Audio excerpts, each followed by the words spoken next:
So Facebook scroll করতে করতে দেখলাম যে আমরা একটা অ্যাড রান করছিলাম, প্লাস আমরা একটা ল্যান্ডিং পেজও বানাই দিছিলাম সেই ক্লায়েন্টের জন্য। সো ওই অ্যাডটা আমার হুট করে সামনে আসলো। সো আমরা দেখি আজকে অ্যাডটা কেমন পারফরমেন্স করতেছে, অথবা অ্যাডটা কীরকম আমাদের ল্যান্ডিং পেজটা হয়েছে, ঠিক আছে।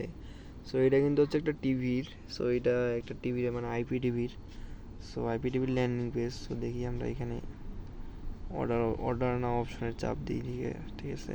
সো এখানে অর্ডার নাও অপশনে চাপ দিয়ে দেখি যে কীরকম পারফরমেন্স করতেছে আমাদের ল্যান্ডিং পেজটা।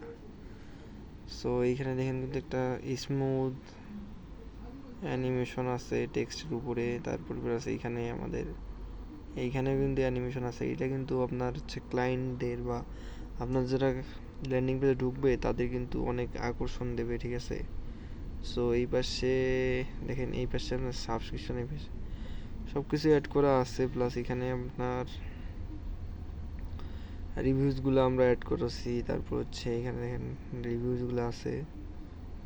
প্লাস আমরা এখানে যদি সাবস্ক্রিপশনে চাপ দিই, সাবস্ক্রিপশন নিন, এখানে আমরা চেক আউটে নিয়ে আসবে, ঠিক আছে। সো এই পাশে দেখতে পাচ্ছেন অনেক সুন্দরভাবে ডিজাইন করা। সো এখানে সব কিছু অ্যানিমেশন দেওয়া। সো যারা যারা ল্যান্ডিং পেজ মেক করতে চান, ল্যান্ডিং পেজ মেক করে আপনি প্রফিট ইনকাম করতে চান, বা ল্যান্ডিং পেজ কারণ আছে। সো একটা ল্যান্ডিং পেজ কেন দরকার এইটা আপনাকে অবশ্যই জানতে হবে, কারণ ল্যান্ডিং পেজের না থাকার কারণ আর থাকার কারণ যদি না জানান তাহলে ল্যান্ডিং পেজ না নিয়ে লাভ নাই কিছুই। সো ল্যান্ডিং পেজ হচ্ছে আপনার সেলসটা অনেক বৃদ্ধি করবে যে ফেসবুক বুস্টের মাধ্যমে। সো এটা আপনার ইনকারেজ করে সেলসটা। সো আপনি নিজে নিজেই বানিয়ে নিতে পারেন, অথবা আমাদের কাছে রেডিমেড অনেক ল্যান্ডিং পেজ আছে, সেগুলো নিতে পারেন, ঠিক আছে।